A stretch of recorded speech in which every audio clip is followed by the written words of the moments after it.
Welcome back to New Rockstars. I'm Erik Voss, and Loki Season 2 might be the MCU title I am most excited for in 2023. With a trailer I was able to see at D23, hopefully coming any day now. But we just got significant updates. Not only a new villain being played by Kate Dickie, but an update about Renslayer that clues us into the status of the TVA after it was warped in the Season 1 finale, which interestingly recontextualizes a mysterious shot from that Season 2 trailer. So in this video, I'm gonna break down this Season 2 news, how one could escape the TVA, truly how many TVAs there are, or if there is just one TVA. You know, I'm essentially just gonna explain the whole geography of the MCU time stream and multiverse. It's no biggie. Okay, this week, Renslayer actor Gugu Mbatha-Raw told Entertainment Tonight, quote, "It's been amazing to shoot the second season of Loki. Fans are gonna be in for a real treat because the show is bolder and more surreal. And in many ways, it goes to some bigger, bolder places than Season 1, which is really exciting. In Loki, Ravonna is a powerful presence. Selfishly, Renslayer makes it out of the TVA, which I'm really excited about. Makes it out of the TVA, you say? When we last saw Renslayer, she fought Mobius in the Season 1 finale and opened a time door to leave from the TVA to somewhere, we thought, in the sacred timeline. Or a timeline not so sacred anymore that it started to unravel. Yep,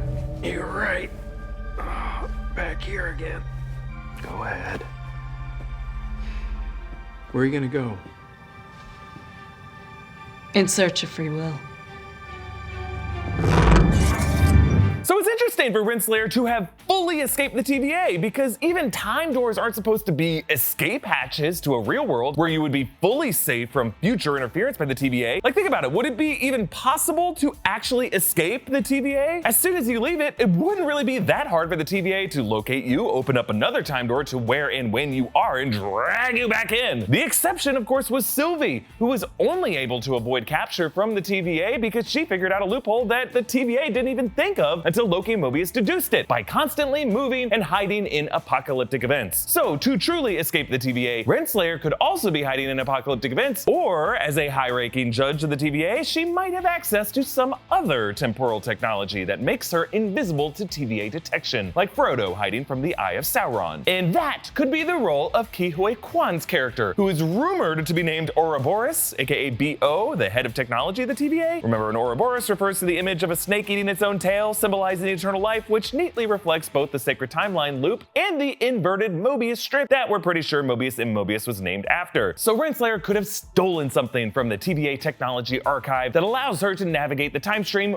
without the TVA following her, something that I assume other Kang variants would have. This idea of escaping the TVA also suggests that there's only one TVA in Loki Season 2, which would be a significant confirmation, because before, we were not totally clear how to interpret the final scene of Season 1, in which Sylvie booted Loki from the Citadel at the end of time, and Loki found himself in what seemed like a changed TVA, where Mobius and B-15 had no memory of him, and the statues of the Timekeepers were replaced with a statue of Kang the Conqueror. So what did this mean? Was the TVA that we assumed was a neutral space located in the null time zone, independent of any warpable timeline, actually one of an infinite amount of TVAs assigned to each universe, capable of being changed by historical meddling in the past? Well, Mbatha-Raw's quote actually shed some light on the imagery we saw in the Loki Season 2 footage, where Loki uses a pruning stick to prune away a tile tapestry wall of the TVA, and behind it are faces of Jonathan Majors as Kang. So that would imply that the TVA could have been redecorated by simpler means than time travel and time meddling, by peeling back the layer of the Timekeeper statues to a Kang layer that was always there for all time, always. Now, I'm online, you're online, everybody's online right now, it's YouTube. Why should the US or the UK have anything to do with it? Well, ExpressVPN gets that where you are physically shouldn't be a factor in where you go digitally. ExpressVPN lets you change your online location with just a few simple clicks. For instance, wanna rewatch the original Spirited Away before catching up on the new live-action version? Well, if you live in the US, none of Studio Ghibli's films are available on Netflix, unless you have ExpressVPN. With ExpressVPN, I can change my location from the US to the UK and get all the Studio Ghibli that I want. ExpressVPN invests in only premium servers, making them consistently faster than other VPN providers, and it is physically impossible for those same servers to store any logs of your activity. ExpressVPN masks your device's unique IP address, making it much more difficult for big tech and advertisers to match your activity back to you, collect your data, and sell it to advertisers without your consent. That means ExpressVPN lets you get more content, more security, and more privacy, all without sacrificing speed. No wonder CNET, The Verge, Mashable, and TechRadar have all rated it as their #1 VPN. Find out how you can get 3 months of ExpressVPN for free by visiting expressvpn.com/newrockstars or by clicking the link in the description below. It could just be that there is just one TVA, but a TVA governed by clockwork magic that with a turn of a master key somewhere could be rebooted or reset however the current boss sees fit. So a warped TVA doesn't necessarily mean that we are in a new timeline based on a different Kang in the distant past having changed it from its origin point. We are just in the same TVA with new ownership. Hitting a reset button, the service is pruning away, and the chrono monitors rebooted to their source code. We know that Jonathan Majors is returning as Kang in Loki Season 2, but for only 2 episodes, despite his face, I'm sure, all over the set elsewhere. So is this new boss of the TVA a Kang variant? Or could the big bad be someone who, like He Who Remains using the smokescreen of the Timekeepers, someone who uses the smokescreen and the fearsome facade of Kang to instill fear and discipline in their toiling workers, while themselves remaining someone behind the curtain? Someone like the mystery villain played by Kate Dickie for the season. Now remember, Kate Dickie played Lady Lysa Arryn on Game of Thrones and the mother in the 2015 horror film The Witch. She's not only a great actress, she also looks a bit like a slightly older Sophia DiMartino. She could be playing a variant of Sylvie who took Kang's deal. You remember which deal I'm talking about.